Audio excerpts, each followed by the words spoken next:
America और Iran के बीच जो टेंशन चल रहा है उसका डायरेक्ट बिल आपके बैंक अकाउंट से कट रहा है। दोस्तों, पिछले कुछ हफ्तों में ग्लोबल मार्केट पूरी तरह हिला हुआ है। सेंसेक्स गिर रहा है, रुपया जो है वो 91 के पार चला गया है और FIIs यानी फॉरेन इन्वेस्टर्स ने हजारों करोड़ रुपए इंडियन मार्केट से निकाल लिए हैं। तो आपको लग रहा होगा कि भाई मिडिल ईस्ट या अमेरिका में कुछ भी हो उससे मुझे क्या, लेकिन बिल्कुल गलत ये सोच रहे हैं आप। आज हम डिकोड करेंगे कि ग्लोबल पॉलिटिक्स कैसे आपकी डेली लाइफ, आपके पेट्रोल के दाम, आपकी EMIs और आपके घर के बजट को डायरेक्टली कंट्रोल कर रही है। ये सिर्फ न्यूज नहीं है, ये आपके पैसे की बात है। तो स्वागत है आपका अपने चैनल द एडुजेन पे। तो चलिए जियो पॉलिटिक्स की इस कंप्लेक्स वेब को आसान भाषा में समझते हैं।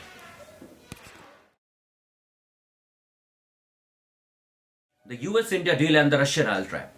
तो कहानी शुरू होती है एक बहुत बड़े ट्रेड डील से। फरवरी की शुरुआत में US और इंडिया ने एक हिस्टोरिकल एग्रीमेंट साइन किया था। अमेरिका ने इंडियन गुड्स पर लगने वाले जो प्यूनेटिव टैरिफ थे उसको 50% से घटा के सीधा 18% कर दिया था। तो सुनने में आपको बहुत अच्छा लग रहा होगा कि इससे क्या होगा, हमारा MSME सेक्टर और एक्सपोर्ट्स को बहुत बड़ा बूस्टअप मिलेगा। लेकिन जियो पॉलिटिक्स में कोई भी चीज फ्री नहीं होती है। इस डील में, है ना, इस डील की एक कीमत थी और अमेरिका की यह शर्त थी कि इंडिया को सस्ता रशियन ऑयल जो इंडिया खरीद रहा है रशिया से उसे बंद करना पड़ेगा और US से उसे एनर्जी सोर्स करनी पड़ेगी। तो अब समझते हैं कि आपके वॉलेट पे इसका क्या असर पड़ेगा।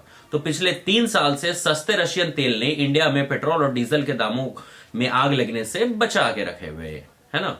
अब जब हमें महंगा तेल खरीदना पड़ेगा तो सीधा असर ट्रांसपोर्ट पे पड़ेगा और जब ट्रांसपोर्ट महंगा होगा तो सब्जी से लेकर स्मार्टफोन तक और सब कुछ महंगा होगा। तो इसी टर्म को कहते हैं imported inflation. Understood? Middle east crisis and the falling रूपी। अगर तेल का दाम सिर्फ रसिया के वजह से नहीं बढ़ रहा है तो मिडिल ईस्ट में US और ईरान के बीच जो वॉर जैसी सिचुएशन बन गई है उसने आग में घी डालने का काम किया है।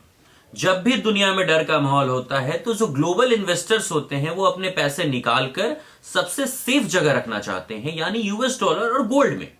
या यही वजह है कि गोल्ड का जो रेट है वो आसमान छू रहा है और हमारा रूपी जो है वो डॉलर के मुकाबले 91 तक चला गया है। तो रूपी गिरने का मतलब क्या है, रुपया गिरने का मतलब क्या है? सिंपल मैथ है कि अगर इंडिया अपनी जरूरत का 80% से ज्यादा कच्चा तेल यानी क्रूड ऑयल और बहुत सारे इलेक्ट्रॉनिक्स इंपोर्ट करता है तो जो रूपी कमजोर होता है, जिस टाइम पे जब रूपी कमजोर होता है तो हमें इन्हीं चीजों के लिए ज्यादा पैसा देने पड़ते हैं। अगर आप कोई नया लैपटॉप या फोन या बाहर से आने वाली किसी भी चीज को खरीदने का प्लान कर रहे हैं तो तैयार रहें, क्योंकि इंपोर्टेड इन्फ्लेशन आपके पॉकेट ढीली करने वाला है। तो क्या इस ग्लोबल चायोस के आगे हमने घुटने टेक दिए हैं? नहीं। यहां पे एंट्री होती है हमारे 2026 के यूनियन बजट की। गवर्नमेंट को इस खतरे का अंदाजा पहले से ही था, इसलिए गवर्नमेंट ने, हमारे फाइनेंस मिनिस्टर ने इस साल के बजट में एक शील्ड बनाई है ना। और जो पहला बड़ा कदम उठाया है वो क्लीन एनर्जी और AI पर मैसिव इन्वेस्टमेंट पे उठाया है।